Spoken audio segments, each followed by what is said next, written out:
অভ্যন্তরীণ আয় কমে যাওয়া এবং অপ্রয়োজনীয় প্রকল্প হাতে নেয়ায় অতিমাত্রায় বিদেশি ঋণ নির্ভর হয়ে পড়ে আওয়ামী সরকার। ফলে গেল জুন পর্যন্ত আগের ৩ মাসে তা বেড়ে যায় $4.২ বিলিয়ন।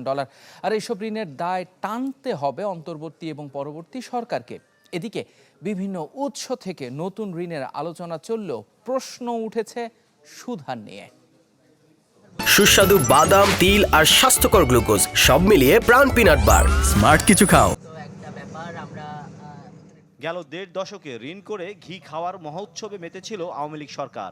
অভিযোগ ওঠে বড় প্রকল্পের নামে লুটপাট আর অর্থ পাচারের, যে কারণে ২০২৩ শেষে প্রথমবারের মতো বিদেশি ঋণ ছাড়ায় $১০০ বিলিয়ন। ২০২৪-এর প্রথম প্রান্তিকে সামান্য কমলেও জুন শেষে বেড়ে দাঁড়ায় ১০৩.৭৯ বিলিয়নে, যেখানে কেবল রাষ্ট্রীয় দায় ৮৩ বিলিয়নের ওপরে। মূলত অভ্যন্তরীণ আয় কমে যাওয়ায় অতিমাত্রায় বিদেশ নির্ভর হয়ে পড়ে সে সময়ের সরকার। বৈদেশিক ঋণ নিব, কিন্তু আমার বৈদেশিক মুদ্রা আর্ন করার কোনো ব্যবস্থা না রেখে আমি এই ঋণটা নিয়ে নিলাম। এটা তো আসলে একটা বোকামির কাজ হচ্ছে, তাই না?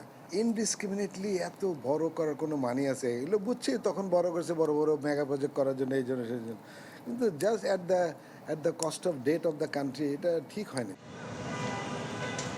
আগস্টে অন্তর্বর্তী সরকারের দায়িত্ব নেয়ার পর আরও স্পষ্টভাবে ফুটে উঠতে থাকে অর্থনীতির সংকট, যা সামাল দিতে অর্থের খোঁজ চলছে বিভিন্ন উৎসের কাছে। এর মধ্যে বিশ্ব ব্যাংকের কাছ থেকে $১ বিলিয়নের নিশ্চয়তা পেয়েছে বাংলাদেশ ব্যাংক, যদিও প্রশ্ন রয়েছে সেই অর্থের সুদহার নিয়ে। অন্যদিকে তুলনামূলক সহজ শর্তে $১.৫ বিলিয়নের প্রতিশ্রুতি দিয়ে রেখেছে এডিবি।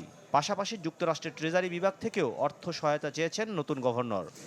পলিসি বেসড যে লোনগুলো থাকবে সেগুলোর সুদ হার হবে কম, এবং আমরা যখন ইনভেস্টমেন্ট প্রজেক্টের কথা বলি তখন বাজারকে ধরে, আগে লাইবরের সাথে ধরা হতো, এখন সোফারকে ধরে এটার সাথে একটা বেসিস পয়েন্ট যোগ করে হয়তো ওয়ার্ল্ড ব্যাংক এই হারটা নির্ধারণ করবে।